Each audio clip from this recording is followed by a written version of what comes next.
చాలా సంతోషం. ఇది మా జిల్లానే కదా, అన్నమయ్య జిల్లా మాది. ఓకే.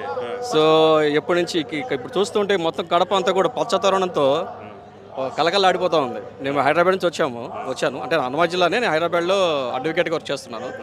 వస్తూ ఉంటాను అనమాట. చూస్తుంటే నాకే మతిపోతూ ఉంది. అసలు మొత్తం దారి పొడుగున పచ్చతోరణం, కడపంతా ఏంటి ఇలా అల్లుకుందా. ప్రకృతి కూడా అద్భుతంగా ఉంది. అవును, అవును. వర్షం పడడం లేదు, అలాగని ఎండ కూడా లేదు. ఖచ్చితంగా క్లౌడీగా మన అందరికీ ఆహ్లాదకరంగా ఉంది. ఇది దేవుళ్ళందరూ కూడా దీవించినట్టుగా ఉంది నిజం చెప్పాలంటే. మహానాడుని కాదండి, టీడీపీలో ఏదైనా కూడా డిసిప్లిన్ ఉంటుంది.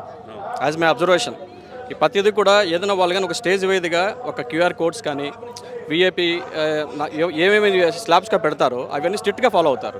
సో వచ్చిన వాళ్ళకి ఎటువంటి ఇబ్బంది లేకుండా అందరూ కూడా సౌకర్యవంతంగా స్పీచ్లు, వాళ్ళ నాయకుల స్పీచ్లు విని హ్యాపీగా ఇంటికి వెళ్ళిపోయే విధంగా ఏర్పాటు చేశారు. చూశారు కదా, మొత్తం మెడికల్ క్యాంప్స్, బ్లడ్ డొనేషన్స్ అన్నీ పెట్టారు.